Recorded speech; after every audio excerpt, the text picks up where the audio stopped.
کہ وہ اللہ کے محبوب کی تعریف کا حق ادا کر سکے. اے رضا، جب خود صاحب قرآن ہے، مدعائے حضور، تو پھر تجھ سے کب ممکن ہے مدحت رسول اللہ کی؟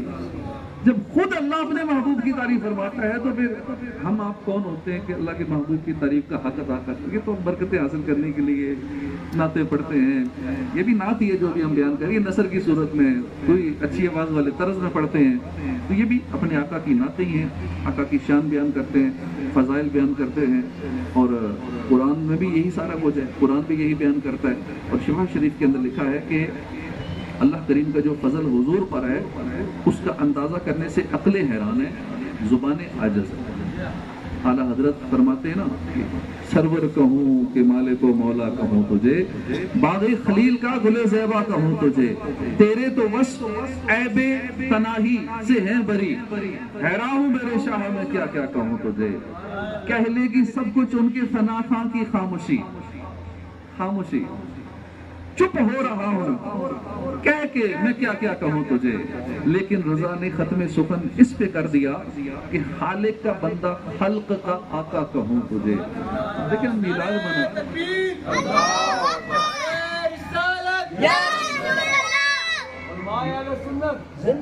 سرکار کی آمد، دلدار کی آمد، مکی کی آمد، مدنی کی آمد، آمد مصطفیٰ، آ گئے مصطفیٰ. اب یہ میلاد منانا لوگ اس کو شرک بھی کہتے ہیں، بدعت بھی کہتے ہیں، نہ جانے کیا کیا کہتے ہیں. اور جہاں نام ہی آ گیا میلاد، میلاد ہوتا کس کا؟ برتھ ڈے ہوتی کس کی؟ جس کی برتھ ہو، جس کی ولادت ہو، جو پیدا ہو، اس کی ہوتی ہے نا. اس کا مطلب ہے کہ مخلوق ہے. اب اللہ کی تو بعض اللہ ایسے نہیں مناتے ولادت، ولادت ہوتی اس کی ہے. تو میلاد منانا ہی شرک کی نفی کرتا ہے، شرک کی کاٹ ہے کہ حضور اللہ کی مخلوق ہیں، اللہ کے بندے ہیں. بعد از بزرگ توی قصہ مختصر، سبحان اللہ، اللہ سب سے اعلیٰ ہے.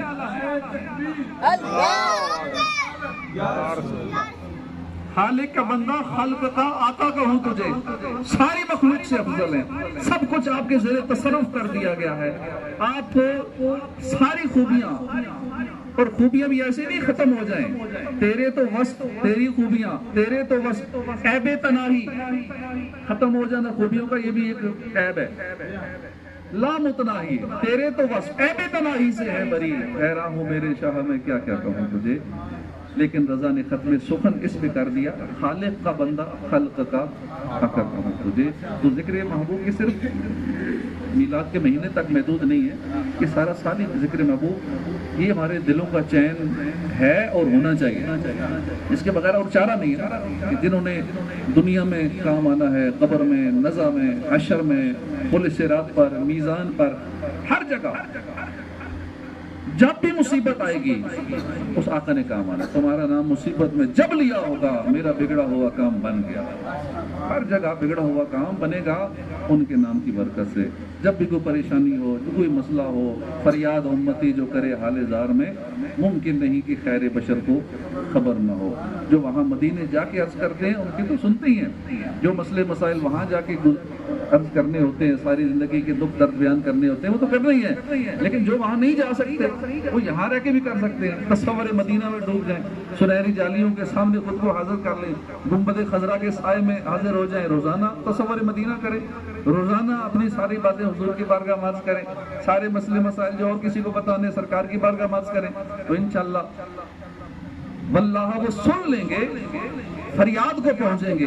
اتنا بھی تو ہو کوئی جو آہ کرے دل سے. سرکار صلی اللہ علیہ وسلم نور بھی ہے، بشر بھی ہیں، اور آپ کا جسم مبارک ہی ایسا لطیف ہے، ایسا لطیف جسم ہے. تو روح لطیف ہوتی ہے نا، ایک ہوتی ہے کثیف سالڈ، ایک ہوتا ہے لطیف اور کثیف. یہ ہمارے آقا صلی اللہ علیہ وسلم کی جسم کی بھی ایک شان ہے کہ سرکار کا جسم ایٹ دا سیم ٹائم لطیف بھی ہے، کثیف بھی. اب ہمارا جسم تو صرف کثیف ہے، سالڈ ہے، ہمیں کو ملتا ہے، ٹچ کرتا ہے، فیلنگ ہوتی ہے، وہ بندہ ہے.